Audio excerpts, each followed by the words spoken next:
दोस्तों पिछले वीडियो में हमने 3 तरह के इरिगेशन मेथड को समझा था जो इंडिया में फार्मर्स सबसे ज़्यादा यूज़ करते हैं जब बारिश नहीं होता या फिर बारिश का सीजन चला जाता है।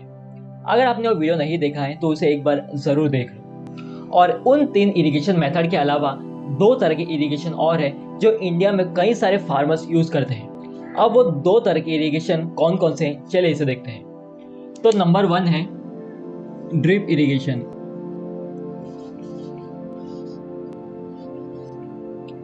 Number 2 sprinkler irrigation.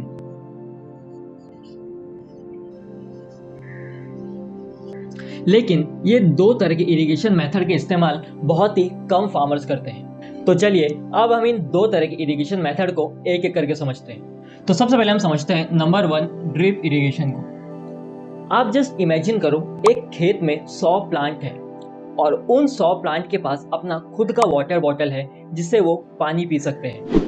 बस ड्रिप इरिगेशन इसी मेथड पर काम करता है। चलिए ड्रिप इरिगेशन को और अच्छे से समझने के लिए हम इसे डायग्राम की मदद से समझते हैं। तो ये है प्लांट और इस प्लांट के साइड में एक लंबा पाइप फिट किया होता है जिसे कहते हैं मेन पाइप। और इसी मेन पाइप में और प्लांट के एकदम सामने एक और छोटा सा पाइप फिट किया होता है और इस छोटे पाइप के नीचे एक नली फिट किया होता है। इसे कहते हैं ड्रिपर।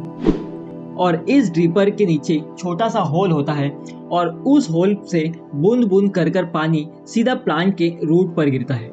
और इस मेथड के इस्तेमाल करने से पानी एग्जैक्टली वही गिरता है जहां पर प्लांट को चाहिए होता है। और इस मेथड के इस्तेमाल करने से पानी की बहुत ही बचत होता है और पानी बहुत कम यूज होता है।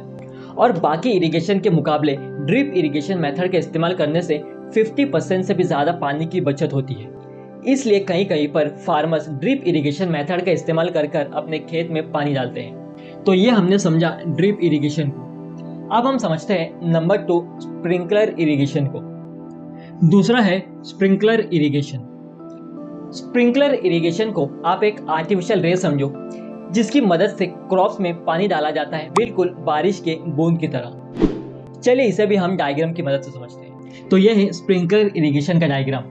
इसमें क्या होता है, खेत में सबसे पहले एक लंबा पाइप फिट किया जाता है जिसे कहते हैं मेन पाइप। और इस पाइप के साथ एक मशीन फिट किया जाता है जिसे कहते हैं स्प्रिंकलर मशीन। और इस स्प्रिंकलर मशीन के साइड में आप ये जो देख रहे हैं इसे कहते हैं स्प्रिंकलर हेड। और ये जो स्प्रिंकलर हेड है ये इस तरह से घूमता रहता है जिसकी वजह से पानी सब जगह स्प्रे होता है और पानी सारे क्रॉप्स में गिरता है, बिल्कुल बारिश के बूंद की तरह। और ये स्प्रे काफ़ी दूर तक जाता है जिससे कम से कम समय में ज़्यादा से ज़्यादा प्लांट पर पानी स्प्रे होता है। तो बस स्प्रिंकलर इरिगेशन इसी तरह काम करता है। तो आई होप दोस्तों आप स्प्रिंकलर इरिगेशन को अच्छे से समझ गए होंगे। तो ये थे 2 तरह के इरिगेशन मेथड जिसका इस्तेमाल बहुत ही कम फार्मर्स करते हैं बाकी 3 इरिगेशन के मुकाबले। तो आई होप दोस्तों आप इसे अच्छे से समझ गए होंगे। तो मिलते हैं नेक्स्ट वीडियो में, तब तक के लिए जय हिंद, धन्यवाद।